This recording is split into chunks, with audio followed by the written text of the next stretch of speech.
everybody, I'm making a special episode today. This is Scott, and we're here on the Scott Allen Miller vlog, where we explore life as Latin American expats. I'm living here in Nicaragua, and I love to do a lot of travel. I do quite a bit of Europe, and I am now focused mostly on Latin America, but I love travel, living abroad, expat life, and a lot of other things as well. As I often say on the show, it would be fantastic if you guys would scroll down and leave comments or especially ask questions for me, whether it's about how to move to Nicaragua, where should you go if you're visiting, what countries would I recommend for expats with different desires or needs or whatever. Where would you like to travel? All kinds of different relocation travel, Latin America living stuff, or other topics. People asked me some pretty broad things yesterday, something about canal engineering, right? So pretty broad topics, but you can do something more than just scrolling down and asking the questions there. Well, that would be fantastic for sure.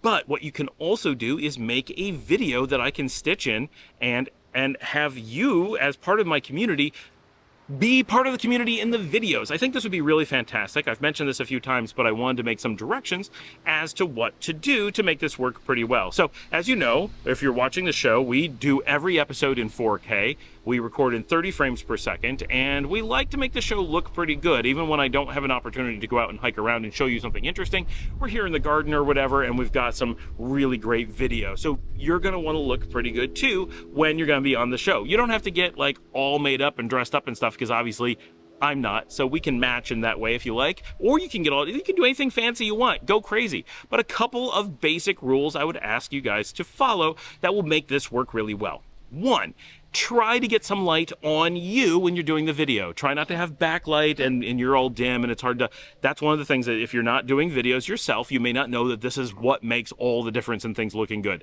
The camera that you have, not very important. The light on you, super important. So start with that. Make sure you've got a bit of light on your face, but it doesn't have to be direct light like I have. It can be, I have a hat so my eyes are good. You can have diffuse light. You can have clouds. You can have stand by a window so that there's diffuse light coming from a window. If you're in a room, have a white wall, just shine a bright light on the wall and face the wall. Put the camera at the wall so that all that soft white light is bouncing on your face. Anything like that, fantastic. Got a ring light? Look into it. That's good. That's the first piece. Second piece, make sure your video is horizontal, not vertical, because this is a horizontal show. If you do it vertical, it'll look super weird, and everyone will say, why did you hold your camera that way? Obviously, that's backwards or crooked or whatever they're going to say. Sideways. This is what a vertical video would look like on a horizontal show. It shows up as pretty weird, and people notice immediately. You want to be horizontal, obviously. Do that. Make sure you're in 4K if possible, 1080p at a minimum. That'll look fine, but 4K will look better, not a big deal. Make sure you're in 30 frames per second, or 30p. That's what we record in. If you did it at 60, I can handle that. But if you do it at 24, it'll look weird. I specifically avoid 24 frames per second, or if you're in Europe, I also don't use 25 frames per second, because that's your standard over there. Because all of our monitors and stuff in the Western Hemisphere are set to some interval of 30, or 29.97, but that's not important.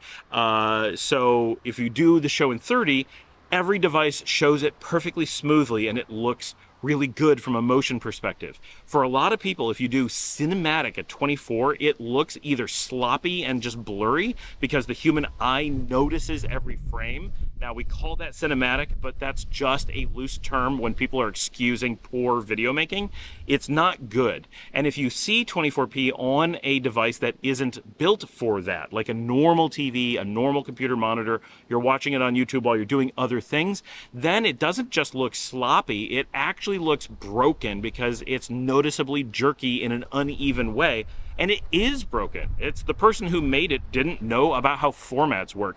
And I know every big YouTuber is going to tell you 24p is great, it's cinematic. Anyone who uses that term, one, doesn't know what cinematic means, and two, is just making excuses for doing a bad job. People do it because it makes editing a little bit easier, it costs a little bit less to store the video, and they can do slow motion with less effort. But it's just sloppy and unprofessional. Don't let people get away with that. Come on. If you're making a full-length feature movie, that's a completely different thing. When you watch full theatrical releases, you adjust your video display devices for the speed of the video. When you're making YouTube videos, you adjust your videos for the display units that people will watch them on. It's just common sense. So 30p or 60p if you need to. That would be absolutely fantastic. You don't need to record on anything special. Basically any cell phone made today is going to be absolutely fine. But if you want to make it actually look good, have someone hold it or prop it up and use the front camera, not the selfie camera. All the selfie cameras look terrible. They do terrible lighting. They're just not good. They're not meant for anything. Use the other one. I know you can't see yourself. Just practice a little bit. It takes very little effort to prop up your camera and make it face you and know that you're in the picture. You can stand pretty far back. You can have a lot of empty space around you. That'll be fine. That'll be better than using the other camera and getting really close. Don't worry about being super close. You can be super close, that's cool, but you can also be really far away. And then, speak loudly and clearly, give the microphone something to work with, and try to avoid background noise.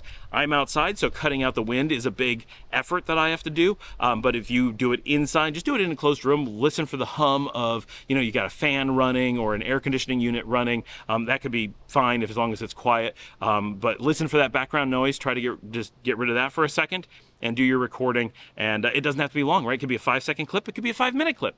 But those are really the basics. Nothing super special needs to be done. And I haven't figured out exactly how we're going to upload those yet, but I will get that figured out, and I will put a link in this video so that we can link this video. Anytime someone's like, hey, I want to send you a video, we'll send this, and it'll give all the instructions. And it's that simple, right? Minimum 1080p, 4K is better, higher is okay, I can work with whatever. Make sure it's horizontal, make sure it is 30 frames per second, and try to get some light on you. Keep the background noise to a minimum, and if you can, use that front camera. Or if you don't have a phone, GoPro is fantastic. 360 cams work just fine. A real camera, like a mirrorless or something like obviously, if you've got that, I'm sure you know what to do, right? Any of those things will work just fine.